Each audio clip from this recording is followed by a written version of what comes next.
Welcome to AASHTO Resource Q&A. We're taking time to discuss construction materials testing and inspection with people in the know, from exploring testing problems and solutions to laboratory best practices and quality management. We're covering topics important to you. Welcome to AASHTO Resource Q&A. I'm Brian Johnson. And I'm Kim Swanson. And today we have Mike Copeland from the Idaho DOT with us. Welcome, Mike. Hi. Thanks for having me. This is going to be fun. The topic that we're talking about today is the use of AI as it pertains to the industry that we're in, which is construction materials testing. Mike has gotten involved with AI in his role. So I'm not going to define Mike by his position title, because that is a very unusual thing for somebody who is in construction materials to also be involved with. So Mike, can you tell us what your title is and what kind of work you do at the Idaho DOT? Yeah, so I'm the quality program manager at Construction Materials Group out of our headquarters office. I deal with anything quality assurance related on the construction materials side of things, and then I dabble with AI a little bit and just try to apply it to anything quality assurance or asphalt pavements related. How did you start getting involved with AI in this capacity? So kind of like everyone else, ChatGPT came out and sounded really cool. So I played around with it a little bit. But before that, I had gotten a little bit more involved with data science type stuff and a lot of trying to analyze our pavement data and like our construction data and trying to get the data out of PDFs and things like that, because we're all, we aren't a paper-based system, but we scan all of our documents. So we're an electronic system. We don't have a LIMS system or anything. So all of our data is kind of locked down in PDFs. Trying different techniques to get that data out instead of just sitting there and 10 keying in numbers. Yeah, it got me involved with like using R or Python a little bit, trying to find various methods. And then generative AI came out. And so I tried ChatGPT and found it really useful for like a lot of different things. And then kind of found that it was also really useful once the vision models came out. So the ones that are able to look at photos or videos or things like that, it's able to pull information out of PDFs in structured ways. Like it's different than OCR, but it's kind of like OCR, but leaps and bounds better than OCR. It's structuring your test reports into something you can do analysis on. So for those who may not be familiar with OCR is, because I totally know what that is, what does that stand for? It's optical character recognition. Oh, yeah, of course. That's obviously what it stands for. That makes sense. Makes sense. Typically what people do when they move from one technology to another, you go from paper to PDF to then some sort of digital management, data management. I guess the normal thought process would be like, okay, well, I have this thing that can read the PDFs. I'm going to take it, have it do that, and have it create it into like digital, like transform it into like data storage and a database. But now with AI, you don't really have to do that anymore, but maybe you do it anyway, just for the sake of having that data. But did you go through that, or do you just use AI to read what's in the PDFs and not worry about that transition? Anymore, I just use AI to read the PDFs. And if I have, sometimes, if I want to analyze multiple years of test data, I'll cycle through PDFs. So it does one at a time, kind of like a big batch of PDFs, and then put it into like a data table or a CSV document or something, and then feed that into AI.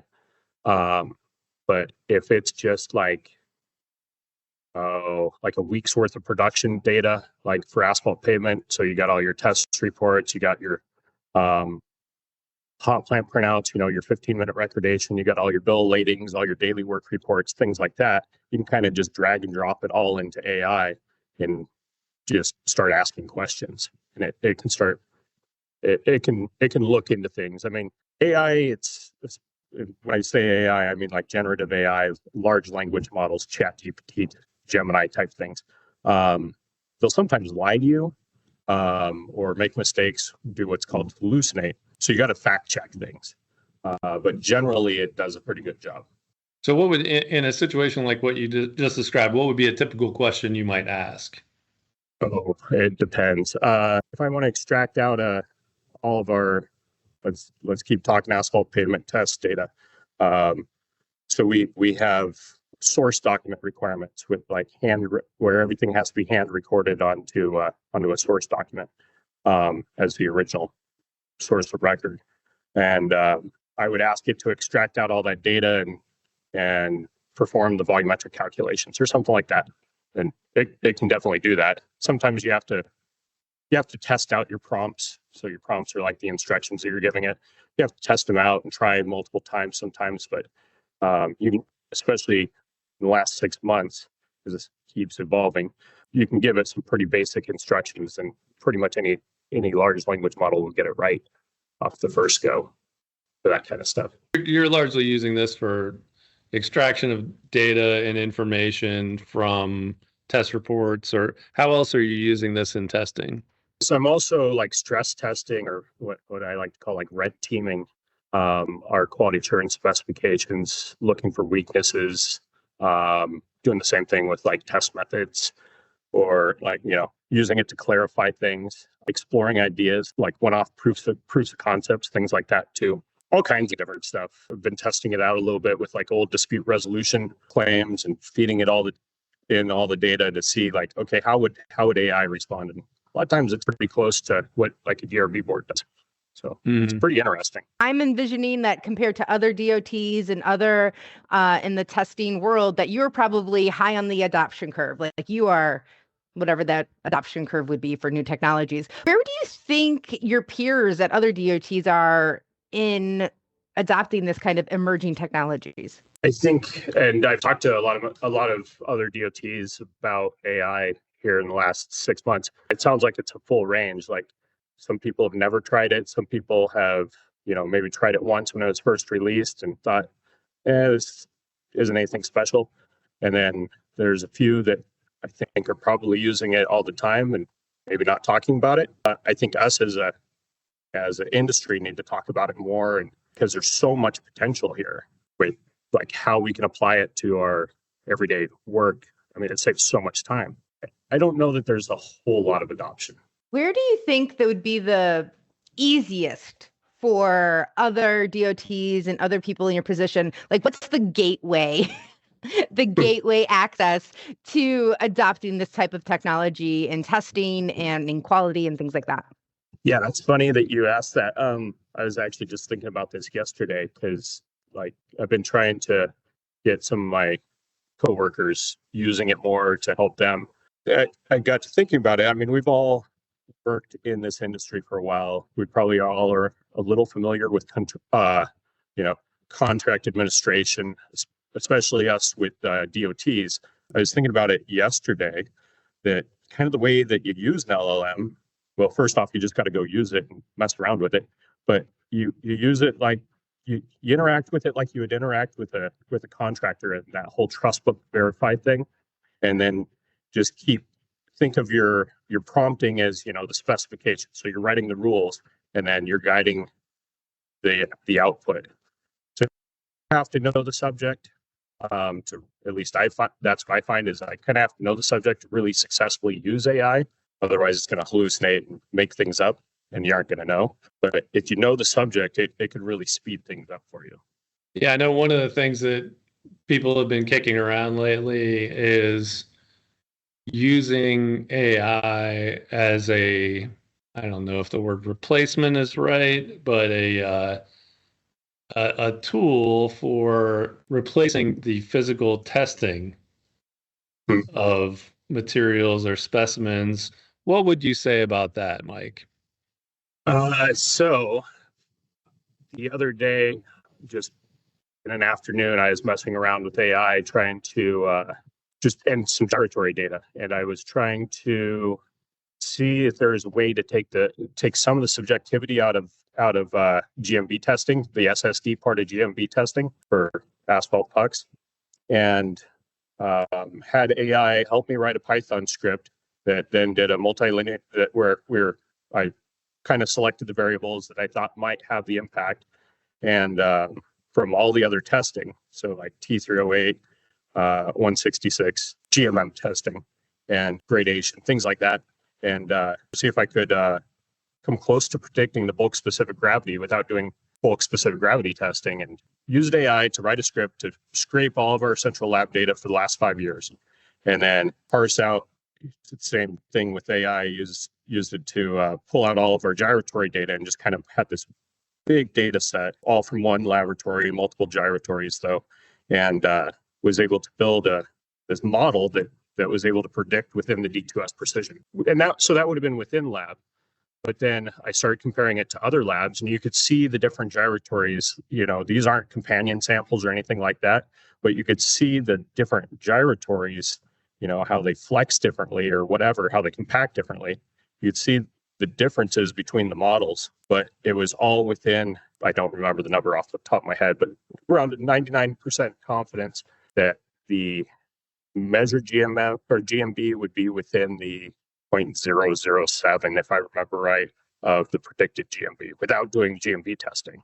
So it seems pretty promising. So we started kind of using that as like a red flag diagnostic tool, but I want to look at it even a little more and start comparing more data, and maybe even consider, like, do we need to do bulk testing? This is what I want to get to, because as a DOT materials testing lab, you're doing QA on projects, but you've just uncovered how easy it could be for somebody, I guess, on QC or QA to just make up numbers, right? Absolutely. That are plausible. That are plausible, which creates some risk because it's not actually tested and reflective of the material that the DOT is paying for. So with that knowledge, I mean, it's good. You've done the digging, you know how it works now.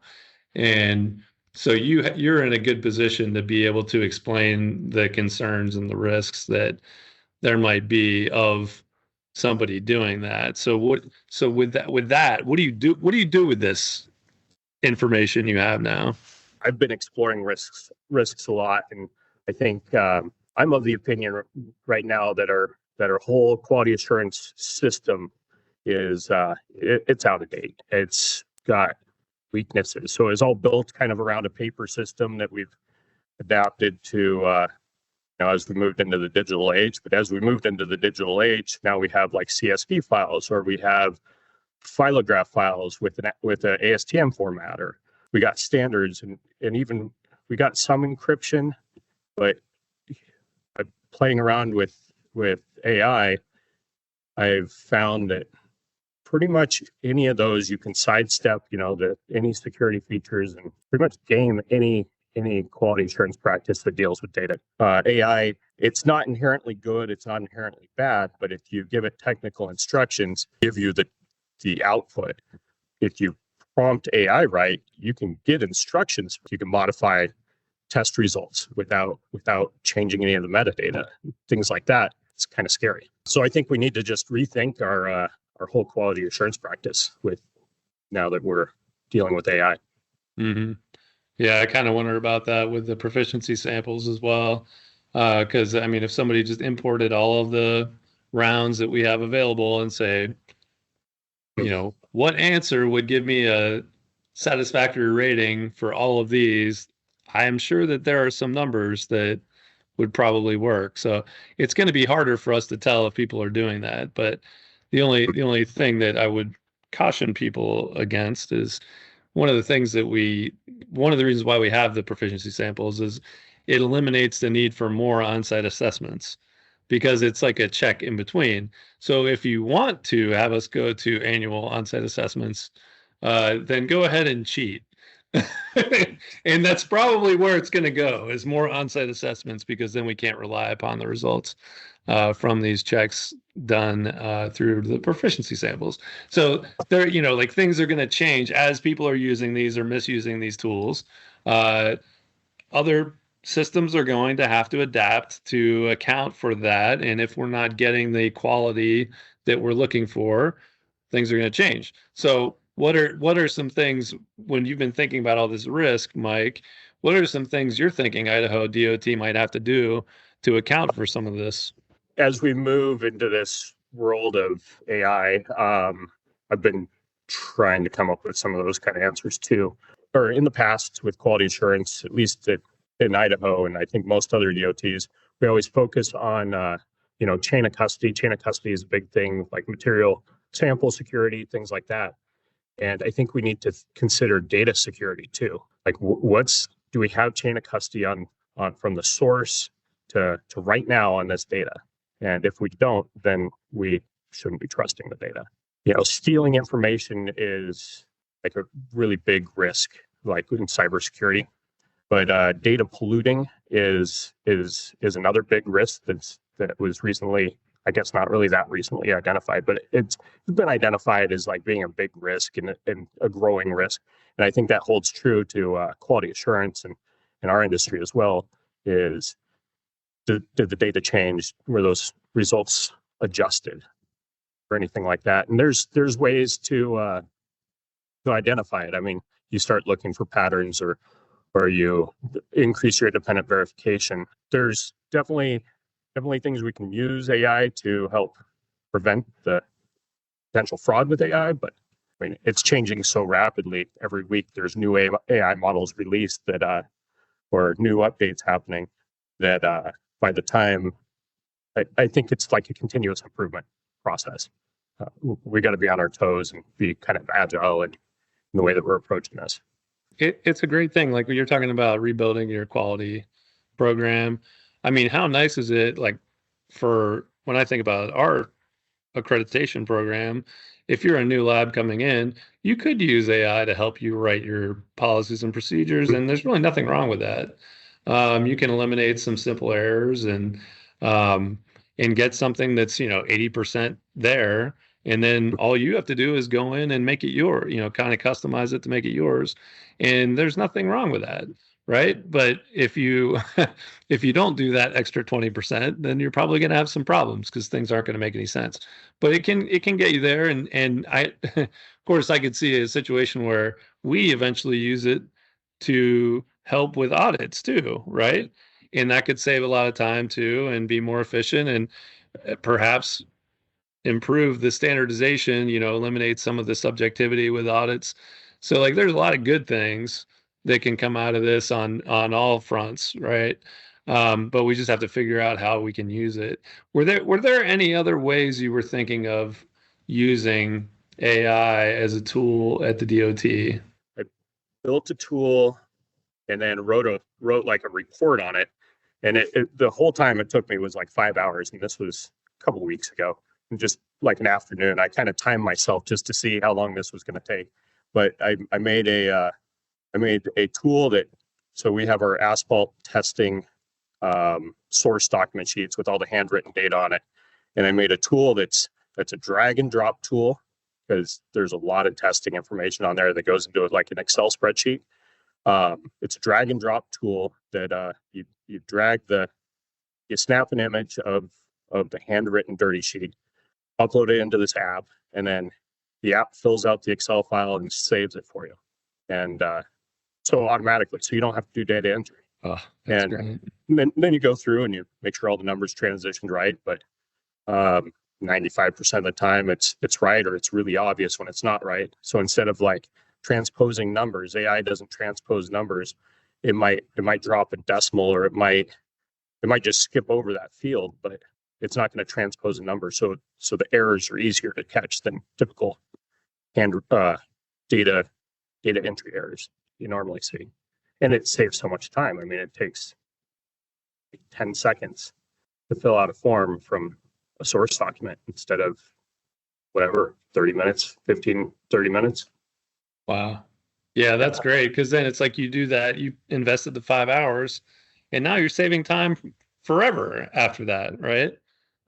Right. And it's scalable. I mean, I gave this app to a couple people within our group to use, like our lab folks, and I haven't gotten any feedback yet, but it should save them a ton of time. And now if we scale this out to every tester in the department, we're looking at hundreds, maybe even thousands of hours saved annually, Wow. where they're able to do, something other than 10 keying in numbers. Now, speaking of time savings, I want to ask you about the AI chatbot. That seems like a really good tool for getting answers to people quickly and hopefully accurately. Can you tell us about how you developed it and what you intend that to be used for? I built that maybe a year and a half ago, kind of using an older, what would be considered now an older technology in AI. But at the time it was pretty new. And basically what you're doing is called RAG, RAG, which stands for Retrieval Augmented Generation. So it's taking all your data. So I put in like all of our specifications, all of our manuals, different memos, all of our research that we've done over the years, and put it into like this database thing. And so then when the user asks a question, it goes and searches that database, pulls anything relevant, and then takes all that relevant stuff, the question, and sends it to the large language model. And so now it's responding with all this context. And nowadays it's super simple to set those up. I mean, you can take your manuals and set this up and run it locally on pretty much any computer, 20, 30 minutes maybe to get something set up like on your own computer. Yeah. And with no who's coding. using it? We have it available to ITD employees. It's meant for like inspectors, testers, the resident engineer, and anyone else that has a question about our specifications internally, at least right now. Yeah, so this is a closed system. Currently, yeah. Okay, all right. So you're saying currently, what's your plan? I have no idea. I just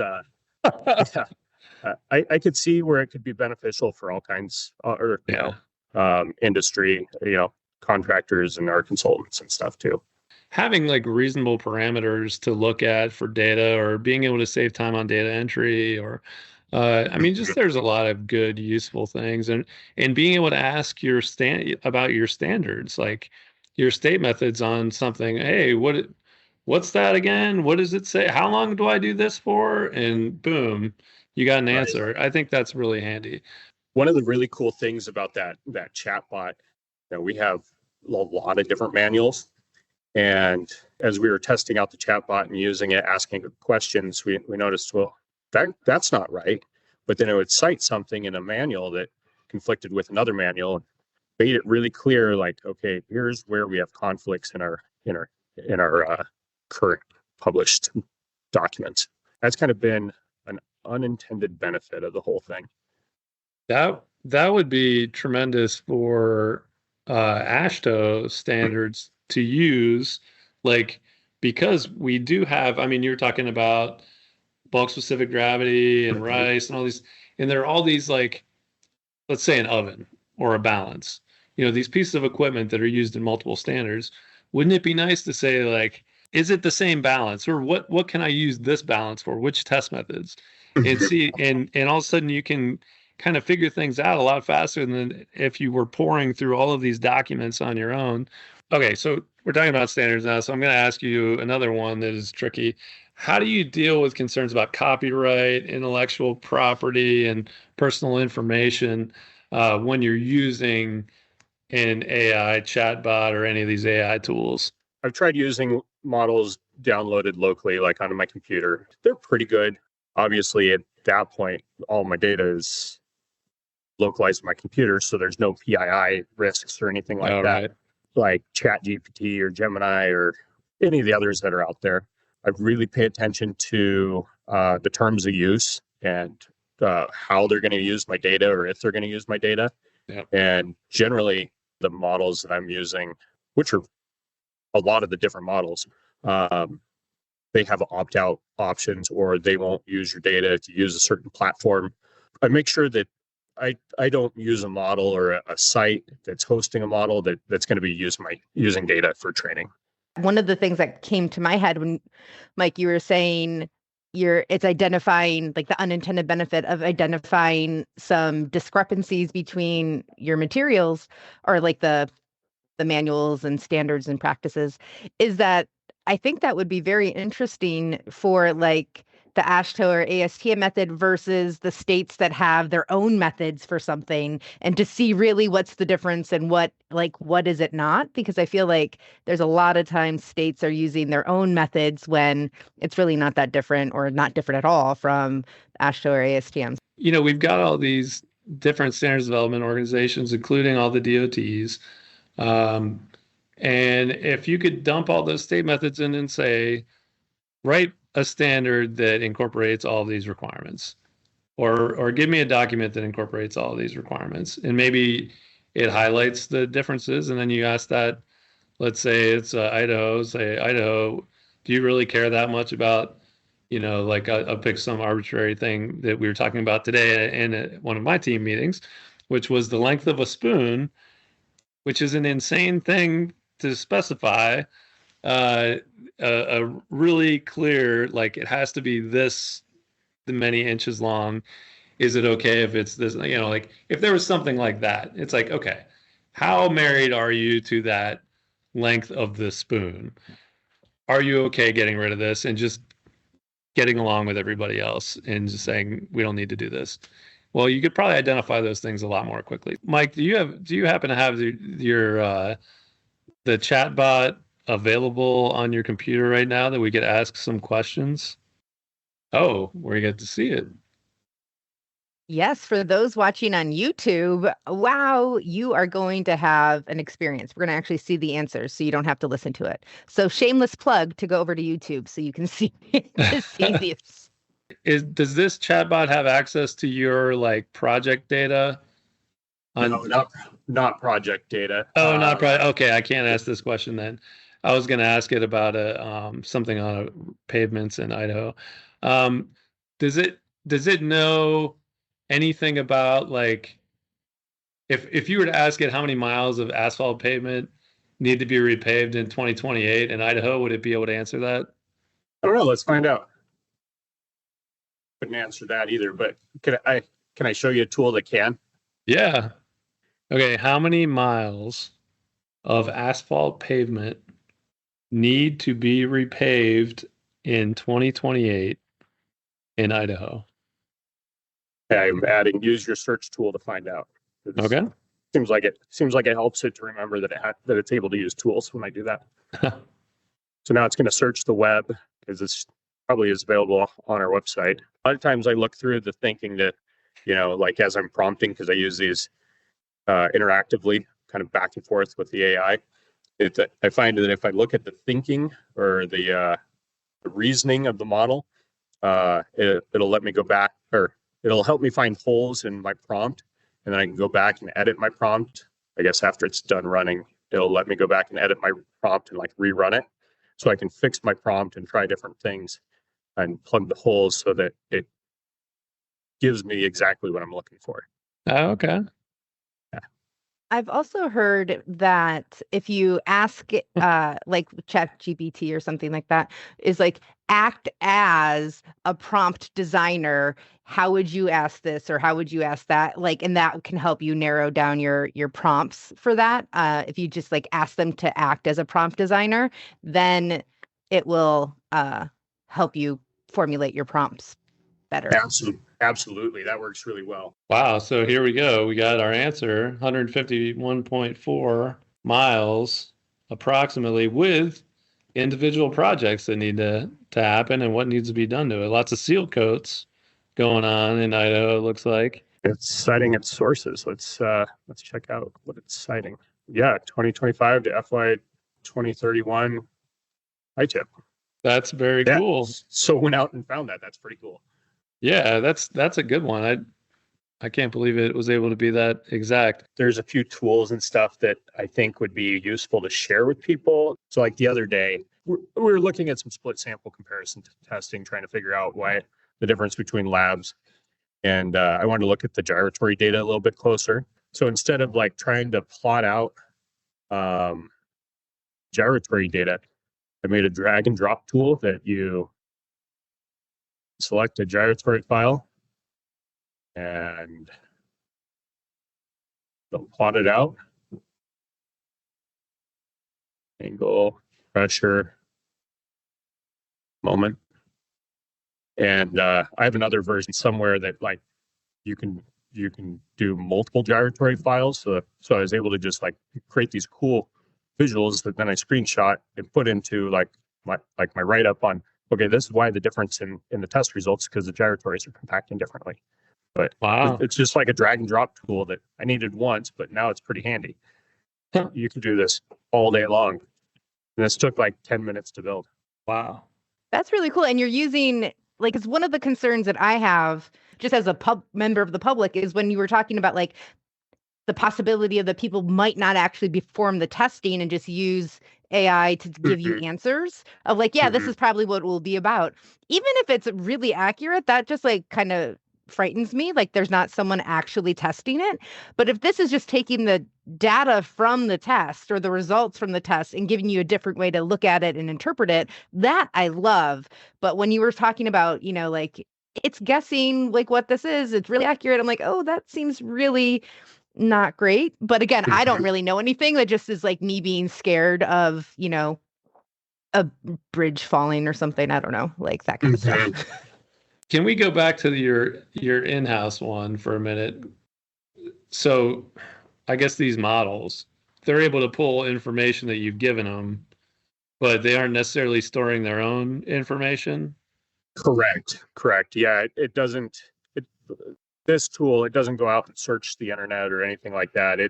It's answering just based off the documents I gave it, which is like our standard specifications and our quality assurance manual and our contract administration manual, things like that. So we could ask it about like past research project and what the findings were. Or we could ask it, you know, something about aggregate requirements, and it'll know those things, but it won't know any of the anything that another user has asked it. Oh, okay. Most of my questions are dumb questions that I thought would be funny to ask. So I really have anything interesting left to ask about the AI chatbot.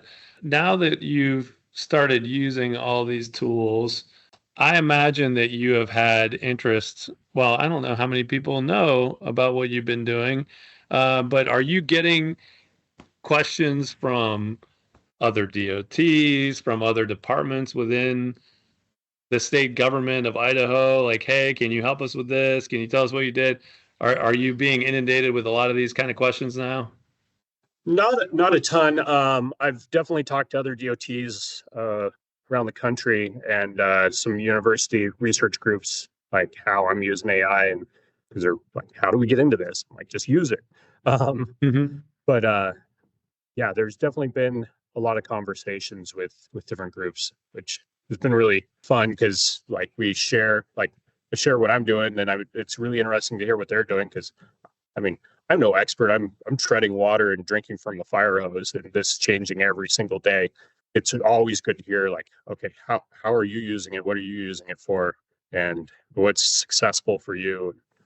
Like the other day, someone was telling me that they were using it to, instead of writing down test results, they were using it as, you know, dictating to it, to like, okay, here's my weight of my rice bowl, and saying it out loud, and so not having to walk over to the pen and paper every couple seconds. They're like, it saves me hours every day. I'm like, oh, that's cool. I hadn't even thought about that.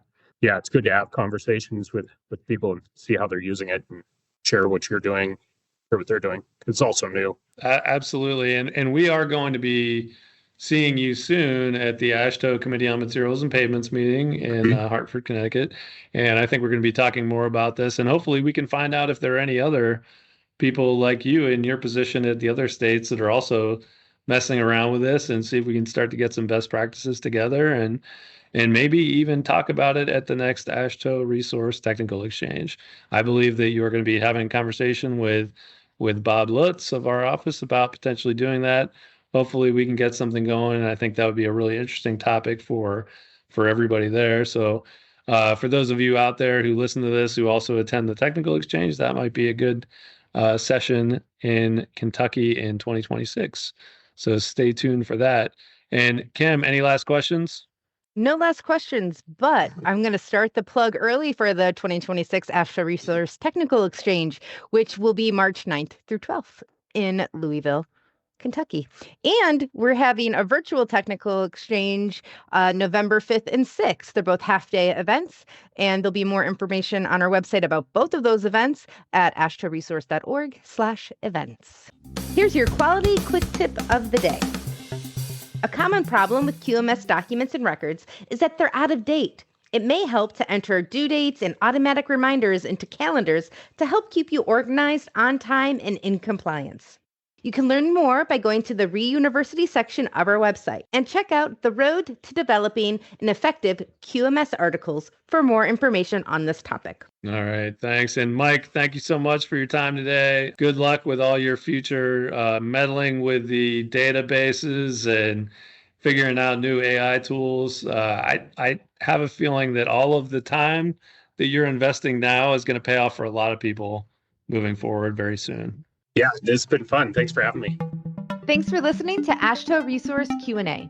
If you'd like to be a guest or just submit a question, send us an email at podcast@ashtoresource.org or call Brian at 240-436-4820. For other news and related content, check out AASHTO Resource's social media accounts or go to ashtoresource.org.